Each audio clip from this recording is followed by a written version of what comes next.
Light filtered through the stone dome, fractured by dust, falling in narrow beams that struck the dull gold of the crown. It should have gleamed. Instead, the hall filled with a sound, thin, relentless buzzing. Flies. Dozens at first, then hundreds, clinging to every crack in the jewels, filling the air like smoke. Adrastus sat frozen on the throne. The marble beneath him was cold, the cushions damp with sweat. He inhaled, the scent of resin from the braziers mixing with the sickly sweetness of rotting meat. The throne room had become a charnel house, though no corpse lay in sight. Or perhaps there was one, and he simply refused to admit it. Before him, the courtiers bowed. Not one dared to raise their head. Every robe rustled with feigned devotion, but every silence screamed fear. They had all seen it, the crown crawling, but none would say it aloud. Silence was their armor. Silence was their betrayal. Adrastus remembered the day of coronation. The crown had felt light then, a halo of fire and glory. He had smiled, believing the heavens themselves bent to his command. How easily men had cheered. How sweet the lie had tasted. Now, every minute he wore it, his skull felt as if it were splitting, flies chewing their way inward. He wanted to tear it off. His hand twitched toward the band of gold, but he did not move. Why? Because he knew if the crown slipped, they would all see the truth. That the gold was hollow, that within the hollow pulsed something alive. Eggs, larvae, the writhing proof that power had decayed. A single fly crawled down his cheek. It touched his lip. Adrastus swallowed, but in swallowing he consumed more than the insect. He swallowed fear. He swallowed shame. He swallowed the bitter knowledge that the throne was no longer a shield, but a sentence carved into bone. Tell me, what would you do? Would you cling to the symbol, wear it until it devours your flesh, or cast it into the fire and admit to the world that your reign has already rotted? Don't lie. You already know the answer. Pride always chooses chains over freedom. Adrastus knew that with one wrong motion he would lose everything. The throne, the people, even the illusion of his own name in history. And yet, listen closely, the buzzing was not only his. From that moment on, the whole kingdom would begin to hear it, a faint sound beneath their prayers and laughter. The crack had opened. The swarm was only beginning. The court smelled of incense and iron. The braziers breathed a slow, resinous smoke that clung to the throat. Adrastus kept his shoulders square, though every muscle ached from the crown's invisible weight pressing through the helmet's rim. He pretended the buzzing was a draft in the rafters. He pretended a great many things. They did not. The courtiers stood in ranked perfection, robes precise, faces composed, yet their eyes bright, fixed, pressed on him like a wall. No one dared to cough. No one dared to look away. Their silence was not mercy. It was a trap set with etiquette. He recognized the trap. Priests with palms scented of oil waiting for blood. Senators soft with wealth waiting for coin. Generals lacquered and Polish waiting for a war to feed them. They had all come hungry. A king, after all, is a table laid with offerings. Pride told him he was the feast giver. Reality suggested he was the meat. A senator glided forward, voice touched with sugar. "Your Majesty, the kingdom awaits your decree." The words bowed. The tone did not. It was a blade wrapped in silk, offered hilt first, edge inward. Adrastus smiled because marble statues always smile. The expression hurt. He measured the room the way a hunted man measures exits. The door behind the throne, the side passage for servants, the lattice window that let in a thin strip of day. The buzzing grew louder where the light touched the crown. He could say the truth. My head is splitting. The gold has turned to rot. The kingdom needs time. But truth requires surrender. Pride requires performance. He chose the second because he had always chosen the second. Pride is a habit disguised as destiny. Summon the ledgers, he said evenly. The temples will receive their grain, the legions their pay, and the frontier. He let the word hang like bait. Every jaw tightened. We'll have what it needs to be quiet. The priests lowered their eyes as if blessed. The senators calculated. The generals tasted the word quiet and found it weak. The room's pressure increased. The stares crowded his skin like ants. He tasted iron and realized he had bitten the inside of his cheek. You think you'd survive better? Take his place. Breathe this air until it cuts. Feel how 100 polite gazes can collar a man more tightly than chains. Adrastus's hand rested on the armrest wood dark with polish, carved with vines that curled like fetters. He knew the court was no council. It was a cage, each lock etched with his name. Somewhere inside that gilded lattice, the first link rattled, a sound too small for ceremony, too clear for denial. Soon, the whole cage would shake first with petitions, then with swords. The palace doors shuddered beneath a fist of wind. Then a messenger burst in, dust-covered, cloak torn, one eye swollen shut. He did not kneel. He collapsed at Adrastus's feet, blood streaking the marble. The court gasped, not out of pity but at the break in protocol. Even disaster was expected to bow. "Revolt in the east," he choked. "The garrisons burn, the banners—" He could not finish. His breath failed. The hall trembled with a silence sharper than any outcry. Adrastus felt it first in his teeth, the buzzing. Then he saw their faces, his courtiers, his priests, his generals. Not fear this time, hunger. Wolves that smelled blood, vultures that circled bone. The crown's swarm had flown into their eyes. His pride flared. No kingdom dared defy him. He had crushed rebellions before with the ease of a hand extinguishing a candle. And yet this was no candle. He saw in their stares the reflection of a pyre already lit. A general cleared his throat. "Majesty, command us." Or, he did not finish. He did not need to. The space after "or" stretched wide as a grave. Adrastus rose.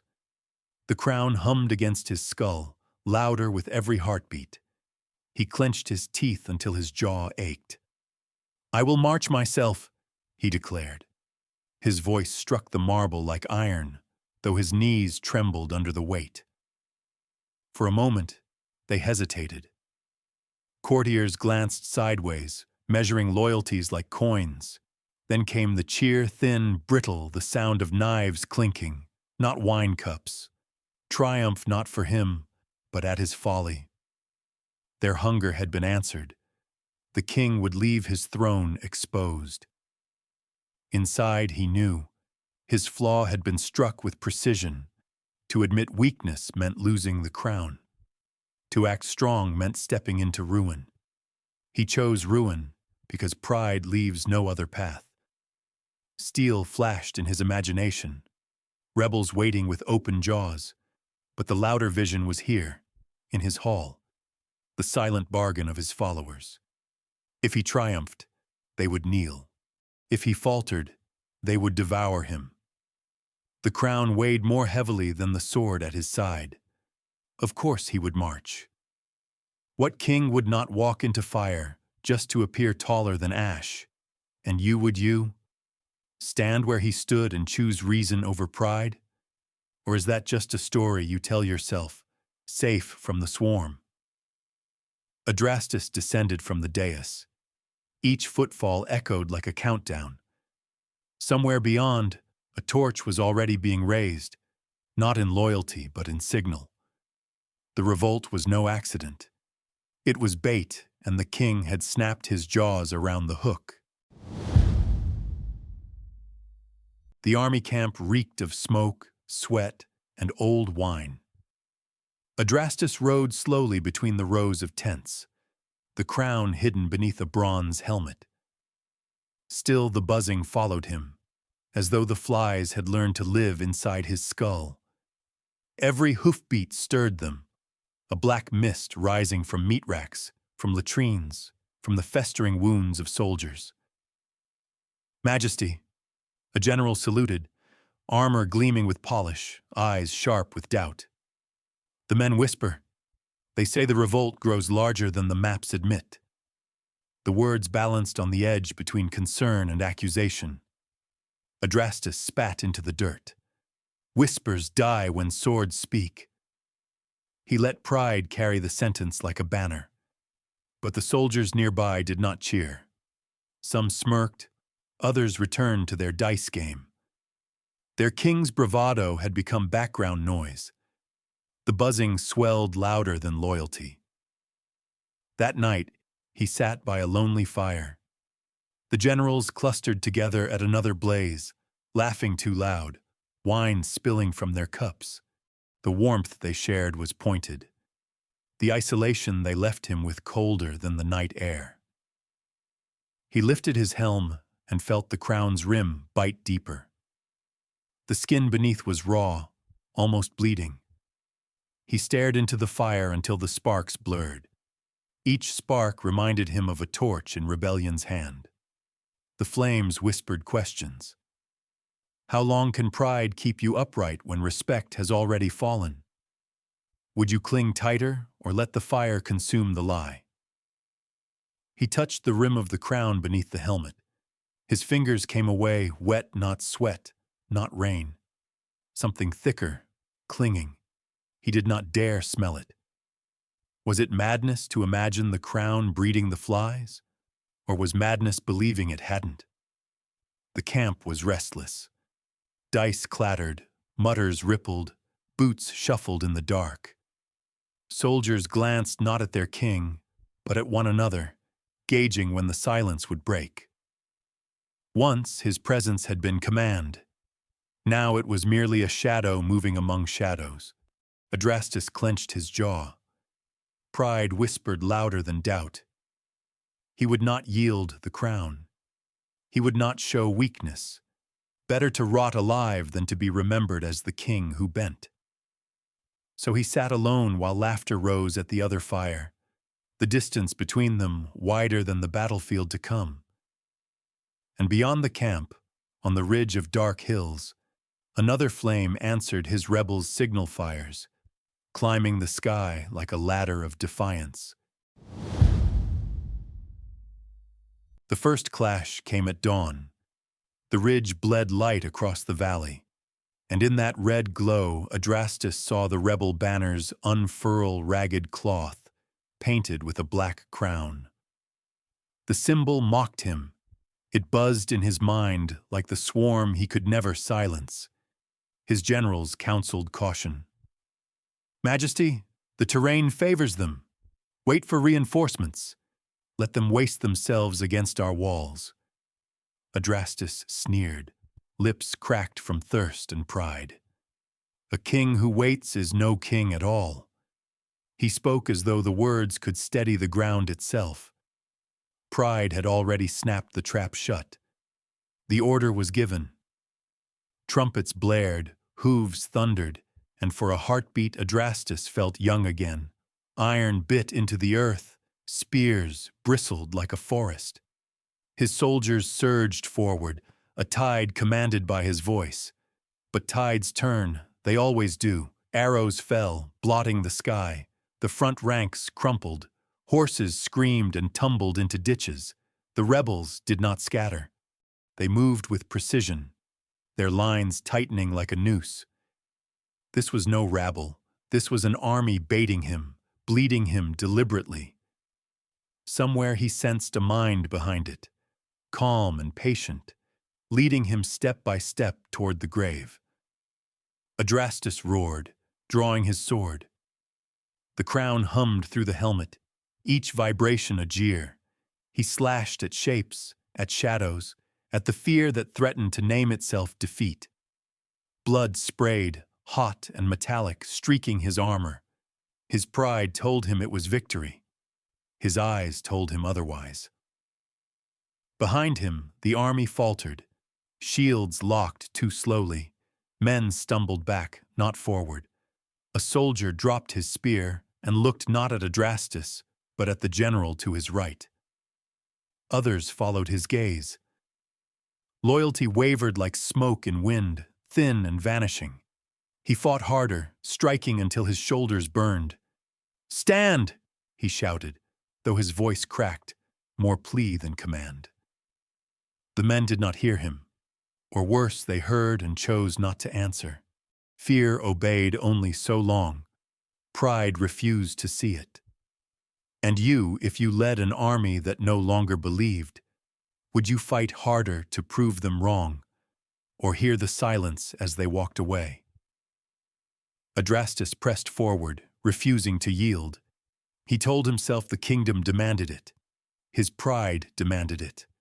Above the battlefield, crows wheeled in thick spirals, not flies this time, but darker omens circling where a crown would one day fall. Night smothered the battlefield. Fires smoldered in scattered patches, each one marking the graves of men. Adrastus walked among the corpses, crown pressing through his helmet, buzzing louder than the crackle of embers, every step squelched in blood and ash. He told himself the stench was victory's perfume. His body knew it was rot. A rider approached, horse lathered in sweat, bearing a rag of white. "Majesty," a general murmured, face pale. "The rebels send terms. Lay down the crown, and they will spare the city." The words scraped his ears like rusted iron. Lay down the crown. The thought itself was poison. He felt the weight double as if the gold had fused with his bones. His pride rose in fury. Better the soil drink every drop of blood than that he bend his neck. He turned on the general, eyes blazing. "Do you kneel so easily? Perhaps you should wear the crown yourself." The sneer cut deeper than steel. The man flinched, and Adrastus saw it, that flicker of possibility in his soldiers' eyes. They imagined another head beneath the flies. The silence of the camp was worse than battle's roar. Faces half-lit by fire, shadows cutting their jaws sharp. Not one voice rose to cheer. Not one hand lifted a blade in salute. It was not rebellion. It was judgment. The kind of judgment that kills slowly, by inches, by absence. He raised his sword to the night sky. "We march at dawn. No surrender. No crown will be stolen while I still breathe." The words echoed flat, swallowed by the dark. The swarm buzzed thick across his face, sealing the oath like a signature written in wings. "And you, would you surrender power to save lives, or gamble thousands of souls only to preserve your name? Be honest. Pride whispers louder than reason, and you know it." The general lowered his head. Boots shuffled in the dirt, restless, uncertain. Adrastus could not read if it was obedience or contempt. The campfires burned low. Laughter was gone. Even the dice had ceased to rattle. Only drums sounded far beyond the ridge, rolling like thunder, steady as doom. The rebels were not waiting for dawn. They were already moving. And Adrastus, blinded by pride, had chosen the road that offered no return. Dawn broke red, the sky bleeding across the field. Adrastus mounted his horse, armor dented, face shadowed by the crown pressing through his helm. The buzzing had not stopped all night. It drilled through his skull, a swarm urging him forward like a whip. The rebels waited in formation. Their drums pounded, steady and merciless, mocking his faltering heartbeat. Across the valley their banners rose, the black crown painted on ragged cloth, a mirror of his own. His soldiers shifted uneasily. They did not look to him, but to the generals, gauging who would command when the king fell. Adrastus bared his teeth, voice raw. "Follow me, or be trampled beneath me." Pride spoke where loyalty had died.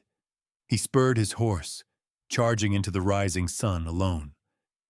For a heartbeat the men froze. Then some lurched after him, not out of faith, but out of fear, fear of shame, fear of being branded cowards. Their cries were ragged, swallowed whole by the rebels' roar. Steel clashed. Adrastus swung his sword, hacking through men and shadow alike. Every strike a denial of weakness. Blood drenched his gauntlets, sticky and hot, painting him in proof of his own lie.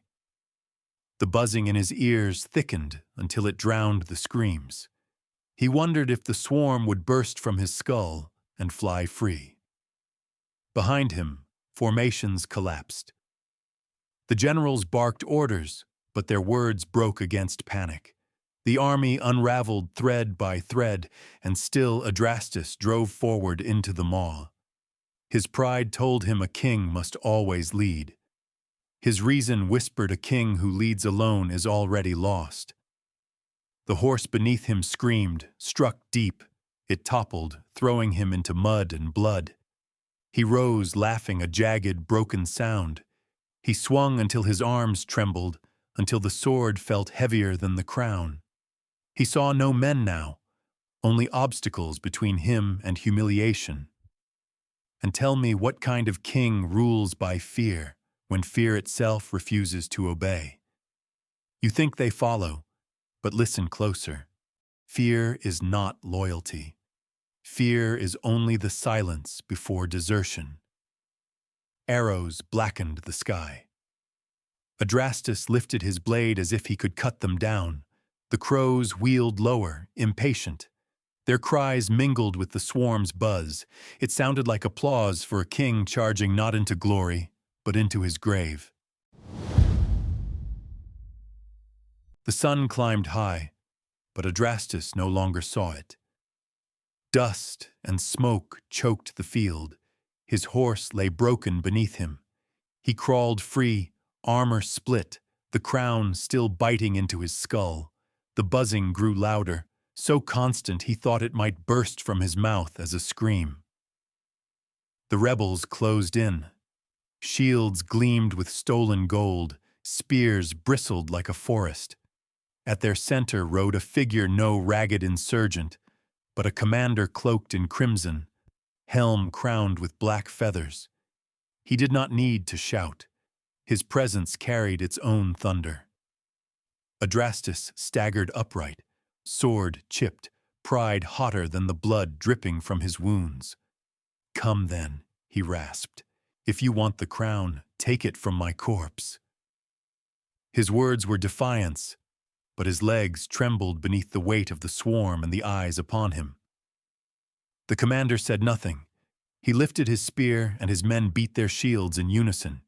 The sound reverberated like wings thrumming, drowning the buzzing in Adrastus's skull. For the first time, he realized the swarm was no longer inside him alone. The whole battlefield had become the hive. Adrastus lifted his sword with both hands. His vision swam, the air thick with dust and the iron stink of blood. The crown burned against his skull, fusing with flesh until he no longer knew where gold ended and bone began. He wondered if he had already died, and the flies were the only thing animating him now. The soldiers circled tighter. Their eyes held no fear. They looked upon him as carrion already claimed. Even the crows above had quieted, their shadows circling lower, waiting for the feast. And tell me, would you still call this defiance, or only madness dressed in armor? Do you admire the stand, or pity the delusion? Be careful. Your answer says more about you than him. The commander lowered his spear. The circle closed with a sound like a door locking. Adrastus braced, knowing pride had left him only one choice: to fight until nothing remained. The swarm buzzed in triumph, a coronation of wings.